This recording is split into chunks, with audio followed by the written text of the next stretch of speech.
What's good, everyone? We're back. It is Monday, show and go. We had a good weekend, boys. Ice, you're doing your best Pablo Picasso impressions yesterday. Yeah, just had a little crew together and just thought we'd do something different on a Sunday. So just got together and Scope actually organised it all too. So it was a bit of fun. His one turned out pretty shit, but I was pretty happy with mine. That was my next thing. Scope's not too good on the old art brush. Nah, he's trying to justify himself afterwards as well. He's no, we are fucked up. I'm just going to shut up. I'd pay good money for Scope's one, man. You should raffle it in the punters club. Just for a giggle, yeah. Someone would buy it out of his little degenerates. Hey, there's 450 odd degenerates now. It's growing. Mm. They didn't get They liked it when it's just 35. Got off to a good start too, didn't they? None from three, the old degenerates this weekend. So. Now, Jackson, you're out on the sauce on Saturday night, it looked like, watching the footy. Oh, and then you rubbing the salt and posting your punts coming through. Yeah. Sorry, bro, I lost you there. Go again. I think we got a delayed Jackson then. Are you there? Sorry, man.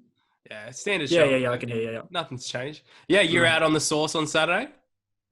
Watching a bit of footy? Yeah, a little bit. Yeah, watching the footy. We just went out for Alex, who's on the old Barely Ballers, went out for his birthday because he went out last the old stuff weekend by himself because his mates were around. Oh, sorry, bro. I'll tell you what I'll do. I'll just fucking link into my phone, eh? Yeah, do a cheeky loop.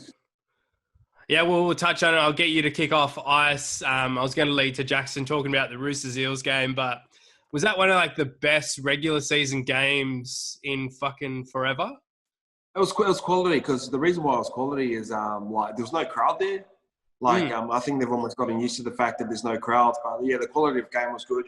You could tell Parra were up for it. It was a bit of a lopsided preparation event, obviously with the Roosters pushing the game back towards Monday, rolling into a Saturday, got declined. So I think it just showed the class of the Roosters. And Parra, really, really good side. And I think they'll get a lot of confidence out of that. But it's just that there's a bit of difference there between the best sides and the ones on the come up as well. So obviously with Teddy going out and that heading up House of Highlights, which is fucking mad for the culture.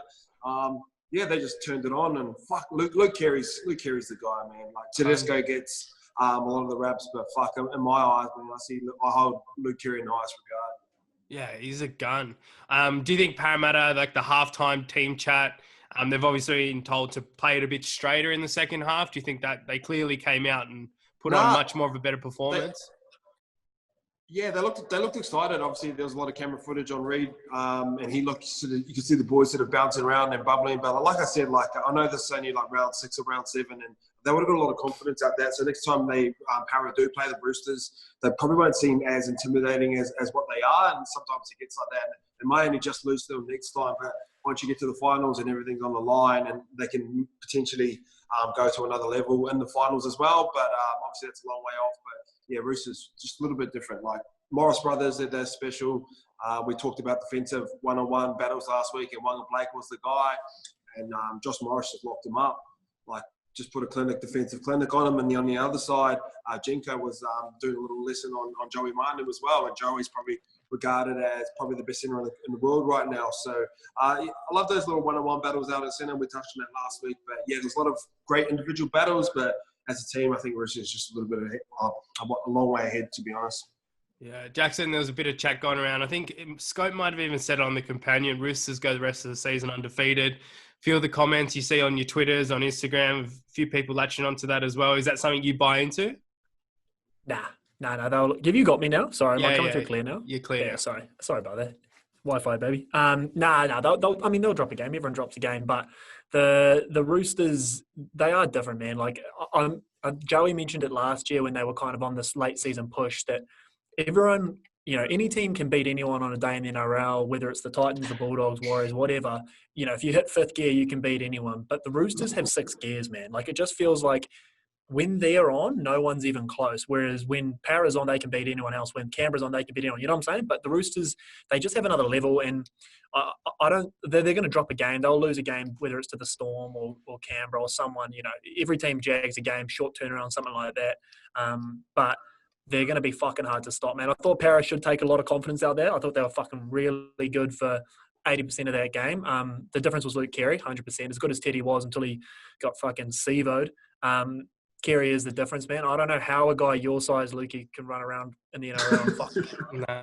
Or he's so every time I see someone, like, that's the biggest. When I came over last year and met with you boys, my biggest takeaway from that whole trip wasn't business, it wasn't anything. It was holy fuck, Luke Keary's small. Like, how does he fucking do that? But he was the difference, man. I think he's going to be.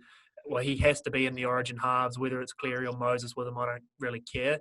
He's got to be the New South Wales 6, man. Early to talk about it, but fuck, it's New South Wales, man. We're always talking about the halves too early. So, Luke Keary was the difference for me, man. I love what Parra put out there, and I think it's, Roosters, daylight, but Parra is that next team. So it was a hectic game, man. As blind as I was mad into it.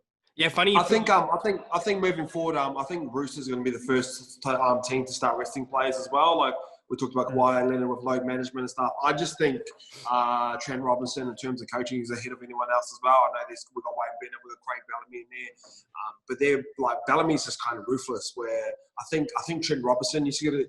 Like he's always well measured. The way he speaks, the way he talks at press conferences, never seems flustered or anything. Doesn't care about external noise. So I wouldn't be surprised if he starts missing some of his big dogs like pretty soon. And I know they got the Dragons this week, and they haven't been playing that well. And I know they've been winning games last couple of games, but I wouldn't even like be weird if I see Boydie Cordner sit down and Tedesco sits out because of his head knock, and potentially like a Luke Keary sits out maybe 1 in every 8 games or something like that, because you want your big dogs there at the right time. And to be fair, they're probably their style of football. They probably could jag a few wins if maybe 2 of those 3 aren't even playing as well. So I think he's going to be the first guy. Especially off the back of last this week and just gone, you see Manly dropping like flies, and that's unfortunate. But I think he's looking at having an eye on that, and I guess I just don't want that to happen to our side. And if I can prevent it through resting players, I'm going to do it. They're also deep as fuck, the Roosters, man. Like, you only need to look at the fact that there's a couple of guys that they couldn't even get into starting teams. They loaned them to the Warriors and they're starting at prop. Like, they can afford to rest guys because they're so fucking deep. And I'm with you. Like, Trent Robinson, man, you look at a team like Melbourne, who Bellamy is a fucking million miles an hour, and it's obviously bred success, like, through all the years. But a couple of those years where Melbourne have sort of fallen in those preliminary final stages, they look like they're kind of burnt out. And I heard, of all people, Buzz Rothfield talking about it, like trying to stay at that level, that Craig Bellamy level all year. You can fucking see at the end of the year, some of those Storm teams, 16 and that, they just fall away right at the end. Whereas Robinson just lets them fucking cruise and then ramps up those last 3 or 4 weeks before the finals. And then come finals time, the Roosters are firing all cylinders. So this isn't even them at their fucking peak in terms of Trent Robinson's model. So they're probably going to come to the end of the year and be fucking putting 60 on cunts, man. I just think if they stay healthy and those Morris boys age like fine wine like they do, I don't see – they're going to be fucking hard to stop, man. I thought it was interesting you brought it up before when Keary came into the office. I don't think he really spoke about it on the podcast. He was on Scopes Potty. But when he was talking about off camera with us, Ice, he was talking about all the books that Trent Robinson gets him to read, and he was having a big chat about how good Atomic Habits was and a few of the other books that he recommended for you to read. And my takeaway from that, it was like, you don't really – I don't know. I don't see many other players talking like that. And obviously that wasn't a public. He's not coming out publicly and talking about that. So by all means, there probably are players that do that behind the scenes. But for Keary to be at the level that he's at, like, he's a gun playing Hills Bulls. He was a gun at Oak Hill playing rugby back in the day. And like, full credit to him. I hope he does get the Origin jersey. He has to. He obviously Jack Whiting's there and he's the incumbent. And the great thing about Jack Whiting, because he's so big, he's another body that he carries it like another outside back. So when you're coming out of trouble, he can do that sort of stuff. But I think just Luke Keary, he has to be in the Origin side. We talk about our small ears, but we never really talk about our tough ears at the same time. And he's probably as tough as they come. So he'd be a good rugby player, man. The Wallabies would be fucking sniffing. Yeah, Oak Hill, man. That's a rugby school that he came out of, but I know he was a big Hills Bulls player as well. But yeah, moving on, Ice, you sort of touched on it. The Manly game, formal apology for everyone out there. I did put up Tommy Turbot doing a few leg swings pre-game. Kirsten, boy. Yeah, poor Tommy. But yeah, hopefully he's back and it's not as bad as what they're sort of saying. But yeah, Ice, you were saying a bit of chat with the Manly boys last night. How are they doing? Yeah, like obviously stoked to get the win as well, but yeah, it hurts. Like Dylan Walker's out as well, Moses Sulu's out, George Defoe is coming back pretty soon. So Manly's one of those sides where we talked about the Roosters, where they are deep. I don't think Manly are as deep as these types of guys because your top end players are on a lot more money as well. So obviously there's an opportunity cost of what happens to like your reserve grade players and stuff like that. Like they've never really had a good reserve grade side. That's consistent in any way, shape, or form. But in saying that, with Desi Hazard there, they're going to get people that keep turning up. Does put a bit of a blip over Tommy Turbo.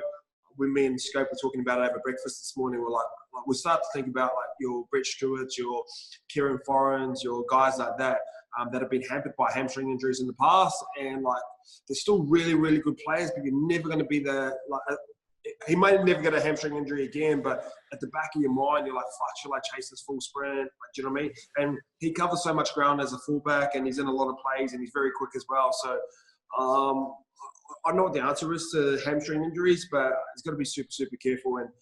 And for Manly to win the comp, you need Tommy at fullback. So it's going to be hard, man. What can they do to cover him, Jackson? Oh, you can't. I mean, you can't cover him. I tell you what, of all backups, Brendan Elliott's a fucking tidy little backup to have in your system, man. He's such a fucking goer. I don't know.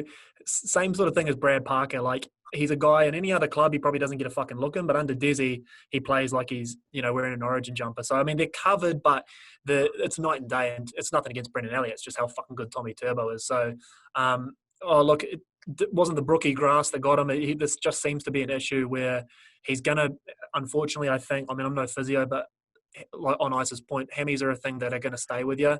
And it is going to be in the back of your mind, even when you're fit and firing. I thought it almost should have been more. He seems like he actually came out and just was running freely like there was nothing wrong with him. But you kind of half want him to pull up a little bit and just take it easy. But he's not that type of player. I mean, none of the boys are the brothers are that type of player. So, look, I hope if it is 10 weeks, if I'm the Manly brass, I'd be forcing him to take fucking 12 to 13 weeks. And just if Desi can get this little group of battlers into the 8, even if it's in the 7th or 8th spot, and then Tommy comes back in, because he's not going to take. We saw what happened when he came back from his injury. He doesn't take a week or two to get back going. He fucking hits the ground running. So I would love to see him take as much time as possible. He won't want to. He'll want to fucking play footy because he's a Trebojevic and they want to play footy. Just cotton wool him, try and get him back as late as fucking possible. So it sucks for Manly. I think Desi and I think DCE and the boys are good enough to get them in the 8. Without him, they're not good enough to win the comp without him. So he's got to be there, I just think, as late as possible. Well, the final big topic of the weekend was the Warriors. No Steve Kearney. He's been dropped. Jackson, our Warriors homer. How do you feel, man, and what's going on? Yeah, how do I feel? Look, it's hard. It's hard. It's hard on Mooks. It's hard on the boys. I know the boys are really actually really cut.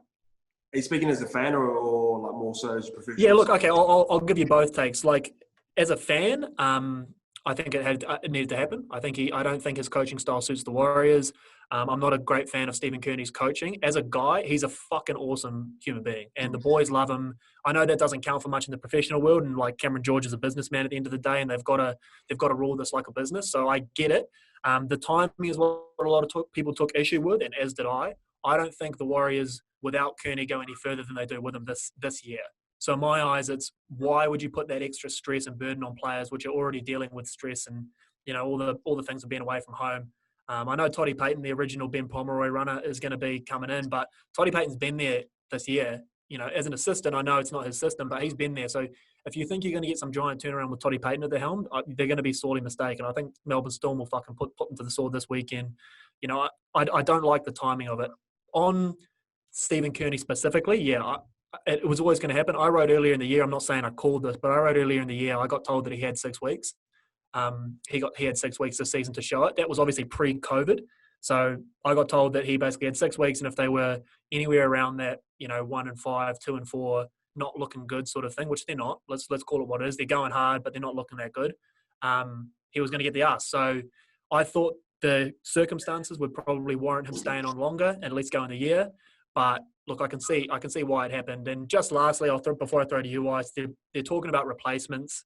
I don't see a replacement coming in this year. That wouldn't make any fucking sense to come in and not be able to implement your whole system from a preseason and all that.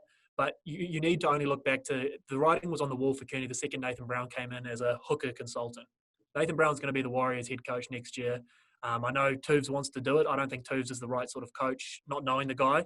And I should probably be able to speak to Toovs a bit better than me, but I don't think Toovs is the right coach. I think Nathan Brown's the right coach. He knows Cameron George. He knows the players. He worked with them this preseason. He was basically being groomed for the position already this year because the hooker consultants is a made-up fucking job. So I feel sorry for Kearney. I feel sorry for the boys who fucking, absolutely adore him. And like a guy like Adam Blair, who's been with him since he was 16. Blair, he was at the Storm with him, then the Broncos with him for the Kiwis. Like Blair is, very upset. So it's tough on the boys. But look, at the end of the day, a business decision that had to be made, I reckon.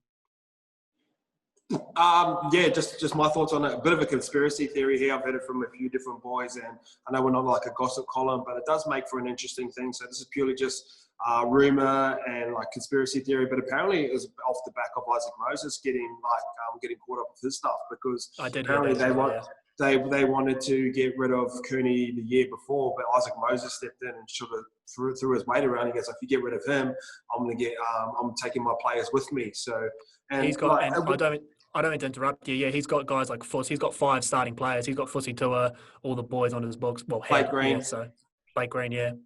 Yeah, so like that, and that's the sort of the power that player managers have. And I know if this is true, but I've heard it from like 3 or 4 different people. So please take this with a grain of salt. But yeah, like it was weird timing because I seen Stephen Kearney when he was doing his pre-match interview before the game, and he did not look like a man stressed. I know he's pretty cruisy and he's into his breathing and all that sort of stuff, but he did not look like a guy who looked like he was under pressure. It didn't look like a Dean Pay, Mary McGregor, that type of interview. And then even like Walker Roach and all that will go, no, I didn't see that coming. And then once I heard that sort of story, all kind of just sort of lined up, didn't it? So like Isaac Moses is gone, so let's quickly get him out while he's outside the game because then they can affect the players and stuff like that. So I don't know, it makes for an interesting thing in terms of, I think it was Kearney's time. I think coaches have a life cycle. Sometimes they come in and they can flip a club pretty quickly, but after a certain amount of time, their words start to wear thin. And one thing I do pay attention to is body language in the coaching room. And when you look at Craig Bellamy, when you look at Trent Robinson, and they're sitting in the middle and they got the seats like that in the circle, and if all the boys are sort of like leaning forward and zoned in, you can sort of tell where you've seen Paul Green on the weekend and stuff. All the boys are sort of leaning back and just cruising off like that. That's an important part, man, because if you've got a great leader, you want to listen to your leader, and you can tell that by body language. You can tell that by small things like head nods, like him walking around. And you see it with the Roosters, and you see it with Melbourne, you see it with the good sides. And I think that time's up for Kearney. Obviously, I've been coached by him as well. But yeah, I'd love to see the Warriors just play an authentic Warriors-style football that we've all grown up watching. They offload and pass around. And do you think Nathan Brown is a guy who could do that, or if we have to start speculating, dream case scenario replacements, Toovs, Nathan Brown, is it Dimmock out of South has been sort of touted as well, Craig Fitzgibbon, so. Apparently Craig Fitzgibbon's like a really, really good coach that he's pretty much the one who's like next up as well. Jeff Tuvey, I'm not too sure on him. When you've got a guy like Kieran Foran, who's probably at the peak of his powers at Manly, looking to get out so he can get coaching from Brad Arthur, I think that sort of speaks on unintentionally. I'm not too sure if his style translates over to all the Islander boys over there as well. We've got to touch on that type of thing as well. So I don't know. I think Todd Payton will be an interesting experiment for this next period because if he's coaching off the way that he actually played football, like he played a great brand of football and he come through Tim Sheens and now all about ball movement and practicing all those types of skills and stuff. So it could be interesting. I'd love to, even if he knows that he's not going to be the coach next year, I'd love for him just to flip that attack straight away. And you've got guys like Stacey Jones there as well, Tony Ira's still there, guys that have grown up playing football and not as scared to throw the football around. So I always talk about the Warriors and they're trying to be like Melbourne a bit too much and Melbourneitis and all that sort of shit. There's only one Melbourne. Like, just let Melbourne be Melbourne and let the Warriors be the Warriors. So would love to see it. Obviously, coming from New Zealand, bro, I'd love to see the Warriors just fucking humming. Yeah. So just lastly, bro, Tony. It's funny you mentioned Tony Ira. Like, I've only ever dealt with Tony professionally. You got coached by him year 20s or? Yeah, I was one of his favourites. He loved me.